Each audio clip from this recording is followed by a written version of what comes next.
Good morning students. Gayatri college के YouTube channel पर सभी विद्यार्थियों का स्वागत है।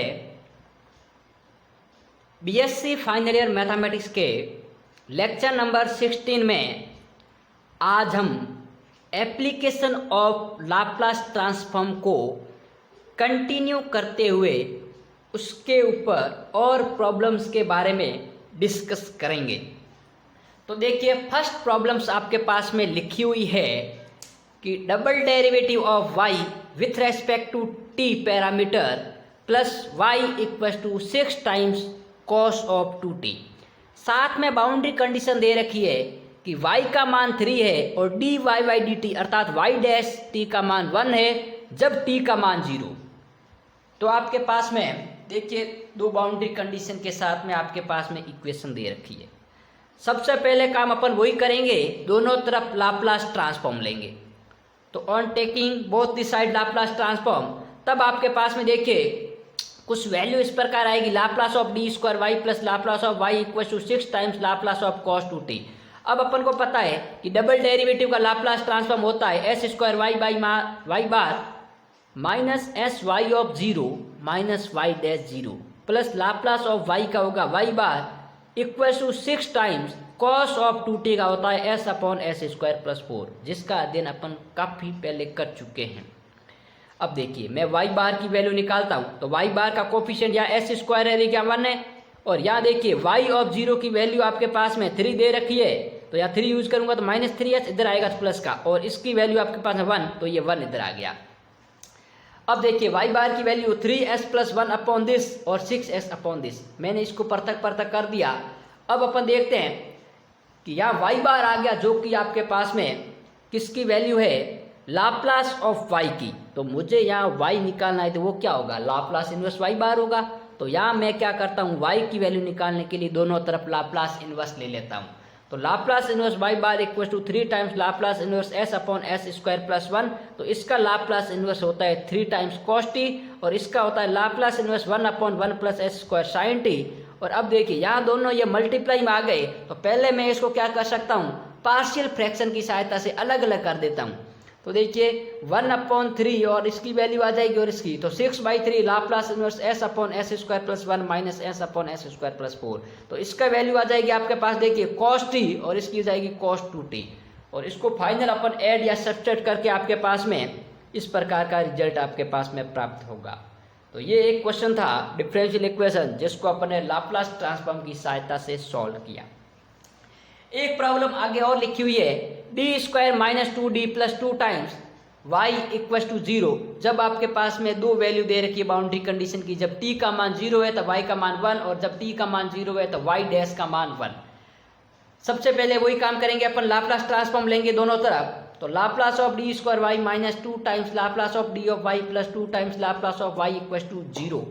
अब देखिए डबल डेरिवेटिव का लाप्लास ट्रांसफॉर्म क्या होता है, S square Y bar minus S Y of 0 minus Y dash 0 minus 2 times first derivative का होता है लाप्लास ऑफ डी वाई अर्थात S of Y bar minus Y 0 plus 2 times Laplace of Y अर्थात 2 of Y bar.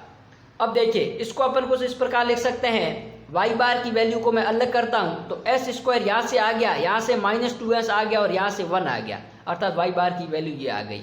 अब मैं देखिए यहाँ value 1 रखता हूँ, तो माइनस का s और ये भी माइनस का 1, और इधर देखिए ये आपके पास में माइनस का 1 रखता हूँ, तो ये माइनस और माइनस प्लस का 2 और माइनस का 1 प्लस का 1 बचा, और प्लस का 1 इधर गया तो ये माइनस का 1 हो गया, और ये माइनस का s आपके पास इधर गया तो प्लस का s। अब देखिए y बार की वैल्यू आ गई s minus 1 upon S square minus 2s plus 2। अब मैं इसको पूर्ण वर्ग बढ़ाऊंगा, तो यहाँ हो जाएगा आपके पास देखिए s माइनस 1 का होल स्क्वायर प्लस 1। तो मैं सबसे पहले इसमें फर्स्ट शिफ्टिंग प्रॉपर्टी का उपयोग करते हुए इस माइनस 1 को बाहर निकाल लूंगा।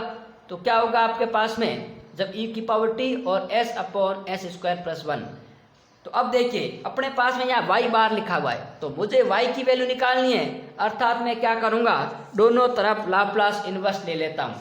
तो लाप्लास इनवर्स लूँगा तो आपके पास में देखिए कुछ वैल्यू इस प्रकार आएगी, Laplace y equal to Laplace inverse s minus 1 upon S minus 1 का होल स्क्वायर प्लस 1। अब s माइनस 1 को बाहर निकालेंगे फर्स्ट शिफ्टिंग प्रॉपर्टी की सहायता से, तो ये होगा e to the power t Laplace inverse s upon S square plus 1, और ये वैल्यू आपके पास में Laplace inverse of cos t की होती है, तो ये वैल्यू आ गई आपके पास में e to the power t into cos of t. इसी प्रकार एक आगे और क्वेश्चन के बारे में डिस्कस करते हैं। देखिए D two Y upon D T square plus Y equal to 0, जब बाउंड्री कंडीशन दे रखी है टी का मान 0 है तो वाई डैश का मान 0 है और वाई का मान 1 है। तो सबसे पहले मैं इक्वेशन फर्स्ट का लाप्लास ट्रांसफॉर्म लेता हूँ। तो देखिए Laplace of D square Y plus Laplace of Y equal to 0, it means Laplace of double derivative की वैल्यू होती है S square Y bar minus S of Y 0 minus Y dash 0, और Laplace of Y होता है Y बार। तो देखिए Y बार की value को अपन अलग करेंगे तो एस स्क्वायर प्लस 1, अब वाई डैश की वैल्यू 0 है तो ये टर्म 0 हो गया, और वाई ऑफ 0 की वैल्यू 1 पुट करूंगा तो ये माइनस का एस बराबर 0, ये माइनस एस इधर आया तो एस हो गया, तो वाई बार इक्वल टू हो गया S upon S square plus 1। अब देखिए अपन को y चाहिए, तो y क्या होता है लाप्लास इनवर्स y बार, तो मैं दोनों तरफ लाप्लास इनवर्स लेता हूं, तो y equal to Laplace inverse s upon S square plus 1 जो कि cos ऑफ t होता है। तो ये आपके पास में एक सिंपल प्रॉब्लम थी। अब एक और प्रॉब्लम्स को अपन लेके बात करते हैं। D two Y upon D T square plus T times D Y by D T minus Y equal to 0, यदि y का मान 0 और y डैश का मान 1 है, कब? जब t का मान 0। ये बाउंड्री कंडीशन आपको दे रखी है। अब अपन क्या करते हैं, सबसे पहले लाप्लास ट्रांसफॉर्म लेते हैं समीकरण एक का दोनों तरफ। तो Laplace of D square Y plus Laplace of T into D of Y minus Laplace of Y equal to 0। अब देखिए डबल डेरिवेटिव का लाप्लास ट्रांसफॉर्म होता है S square Y bar minus S of Y 0 minus Y dash 0। अब देखिए यहाँ पर पहले तो फर्स्ट डेरिवेटिव है, तो फर्स्ट डेरिवेटिव के साथ में टी का प्रोडक्ट है, तो टी के लिए आपके पास है multiplication by powers of T property लगाएंगे, तो -1 into D by D S F of S होता है, और एफ ऑफ एस क्या है Laplace of F of T, और एफ ऑफ टी को मैंने ये मान लिया, तो ये फर्स्ट डेरिवेटिव है जो कि S of Y bar minus Y of 0 देगा, और माइनस आपके पास में लाप्लास ऑफ वाई की वैल्यू माइनस वाई बार।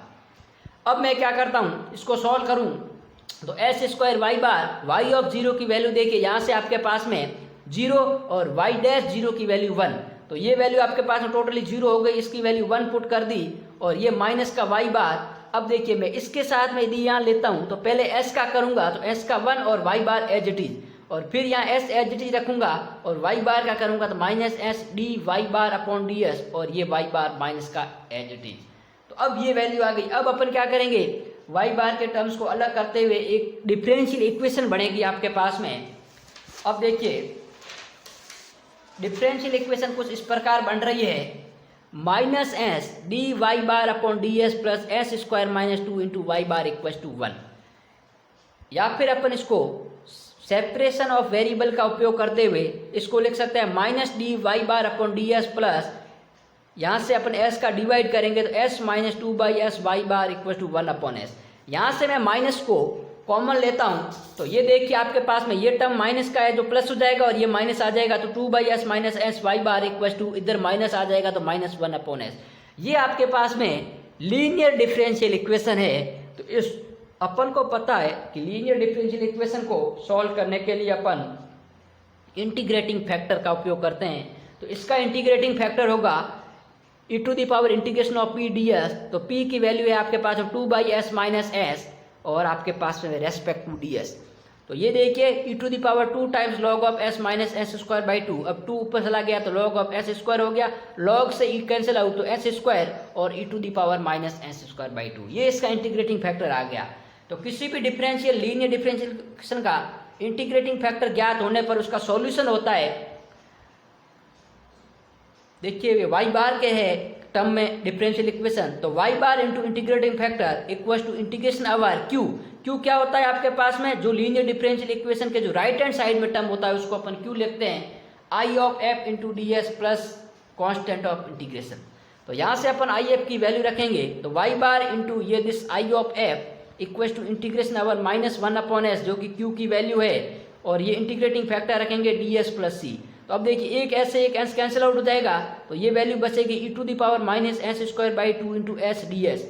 अब इस इंटीग्रेशन को सॉल्व करने के लिए मैं क्या करूँगा, एस स्क्वायर बाई 2 को टी पुट करूँगा, तो ये होगा 2s ds, ये आपके पास देखिए कुछ इस प्रकार टर्म देगा 2s ds/2 equals to dt। अब 2 से 2 कैंसिल आउट हो जाएगा तो s ds की जगह dt, तो यहाँ पर एक s और ds की जगह dt लिखेंगे और h²/2 की जगह आपके पास में t। तो ये इंटीग्रेशन आपके पास में कुछ minus times integration over e⁻−t और dt फॉर्म का बन जाएगा और प्लस कांस्टेंट ऑफ इंटीग्रेशन। तो ये माइनस और माइनस के कारण प्लस हो जाएगा और ये हो जाएगा e⁻−t और t की जगह वापस अपन वैल्यू पुट करेंगे तो e⁻s²/2। अब देखिए फिर अपन क्या करेंगे, इधर का भाग देंगे तो e⁻−s²/2 से -s²/2 कैंसिल आउट और ये s² आ गया। और इधर आपके पास में देखिए इधर c/s² इंटू ये अपॉन में आएगा e⁻−s²/2 ऊपर जाएगा तो ये हो गया आपके पास में प्लस का। अब ये किसको रिप्रेजेंट कर रहा है, ये वैल्यू आपके पास में y बार है जो कि लाप्लास ऑफ y की है, अर्थात y बार क्या होगा लाप्लास इन्वर्स y बार, सॉरी जो y होगा वो क्या होगा लाप्लास इन्वर्स y बार। तो मुझे क्या करना है, y की वैल्यू निकालने में इन दोनों का लाप्लास इन्वर्स ले लेता हूँ बोथ दी साइड।